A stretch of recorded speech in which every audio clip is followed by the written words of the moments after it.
যারা ড্রাইভিং লাইসেন্সের জন্য ফিঙ্গারটা দিয়ে দিয়েছেন কিন্তু এখন আপনি স্মার্ট কার্ডটি পাননি, আপনি যে স্মার্ট ড্রাইভিং লাইসেন্সটি আছে সেটি পাননি, জাস্ট এরকম একটি কাগজ আপনার হাতে রয়েছে, তারা কিভাবে খুব ইজিলি হাতে থাকা স্মার্টফোনটির মাধ্যমে দেখতে পারেন যে আপনার ড্রাইভিং লাইসেন্সটি বা স্মার্ট কার্ডটি হয়েছে কিনা বা হলো, কোথায় যেতে হবে, কবে যেতে হবে ইত্যাদি সব ডিটেলস আজকের এই ভিডিওর মাধ্যমে দেখিয়ে দিব। আর এই ভিডিওটা তাদের জন্য কিন্তু খুব গুরুত্বপূর্ণ হতে যাচ্ছে যারা নতুন ড্রাইভার নিয়োগ দেওয়ার জন্য ড্রাইভিং লাইসেন্সটি চেক করতে চান, তাদের জন্য কিন্তু এই ভিডিওটা খুব গুরুত্বপূর্ণ হতে যাচ্ছে।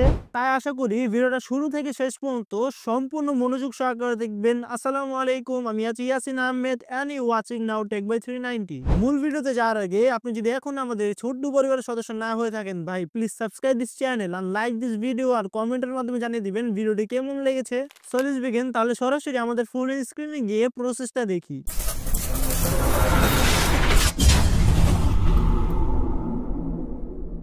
তো চেক করার জন্য আমাদের একটি অ্যাপ ডাউনলোড করতে হবে। তার জন্য আমরা চলে যাব সরাসরি প্লে স্টোরে। আসার পর সার্চে টাচ করে আমরা লিখব হলো এখানে BRTA চেকার, এখানে লিখে দিব। আমি এখানে লিখে দিচ্ছি। লিখার পর সার্চে টাচ করব এবং ফার্স্টে একটি অ্যাপ দেখতে পারবো। এই অ্যাপটিকে আমরা ইনস্টল করে নিব। আমার অলরেডি ইনস্টল করা আছে, তার জন্য ওপেনে টাচ করছি। টাচ করার পর ভিউয়ার্স ঠিক আপনাদের সামনে এরকম একটা ইন্টারফেস চলে আসবে। এখানে আপনাদের দিতে হবে হলো রেফার কোড, যেটা আছে মানে আপনার ডেলিভারি স্লিপে এরকম একটি রেফার কোড থাকবে, দেখতে পারবেন। এই ডেলিভারি স্লিপের রেফার কোডটি আপনারা এখানে বসিয়ে দিবেন। আর যদি আপনারা স্মার্ট কার্ড মানে স্মার্ট ড্রাইভিং কার্ডটি চেক করতে চান তাহলে দিতে পারবেন ড্রাইভিং লাইসেন্সের পিছনে একটি কোড দেওয়া আছে, REF কোড নামে একটি কোড দেওয়া আছে, এটা আপনারা এখানে বসিয়ে দিবেন। আমি এখন বসিয়ে দিচ্ছি। বসিয়ে দেওয়ার পর এখানে দেখতে পারবেন ডেট অফ বার্থ, এখানে আপনাদের যে জন্ম তারিখটা আছে, মাসটা আছে, বছরটা আছে, সেটা এখানে দিয়ে দিবেন। আমি এখন দিয়ে দিচ্ছি। আপনাদের ডেলিভারি স্লিপে কিন্তু এই তারিখটা দেওয়া আছে, বা আপনার NID যেটা আছে বা জন্ম নিবন্ধন কার্ড যেটা আছে সেটা থেকে দেখে কিন্তু আপনারা দিতে পারেন। অবশ্যই কিন্তু আপনারা যখন ফিঙ্গারটা দিবেন তখন কিন্তু এই বার্থ সার্টিফিকেটের যে ডেট অফ বার্থটা আছে সেটা কিন্তু থাকতে হবে, তাহলে কিন্তু এই লাইসেন্সটি আছে কিনা সেটা দেখাবে। আমি এখন বসিয়ে দিচ্ছি। বসিয়ে দেওয়ার পর এখান থেকে সার্চে টাচ করব, তাহলে দেখতে পারবো এখান থেকে কিন্তু সার্চ হচ্ছে। এই যে দেখুন আইডি কার্ডটি খুঁজছে, মানে ড্রাইভিং লাইসেন্সটি খুঁজছে। দেখুন ভিউয়ার্স, আমার ড্রাইভিং লাইসেন্সটি কিন্তু এখানে চলে এসেছে।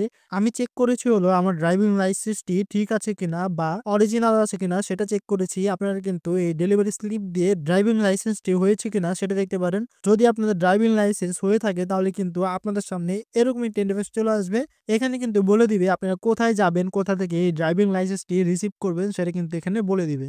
তো এইভাবেই কিন্তু আপনারা ভিউয়ার্স খুব সহজে আপনার যে ড্রাইভিং লাইসেন্সটা আছে সেটা দেখতে পারেন হয়েছে কিনা। তো এই ছিল আমাদের আজকের টিউটোরিয়াল। ভিডিওটি কেমন লাগলো কমেন্ট অবশ্যই প্লিজ জানিয়ে দিবেন। চ্যানেলটি সাবস্ক্রাইব করতে ভুলবেন না, ভিডিওতে একটি লাইক করে দিবেন। আর এরকম নতুন নতুন ইন্টারেস্টিং টিপ এবং ট্রিক সবার আগে পাওয়ার জন্য বেল আইকনে টাচ করে দিন, তাহলে আমাদের আপলোডকৃত ভিডিও সবার আগে আপনি পেয়ে যাবেন। আল্লাহ হাফেজ।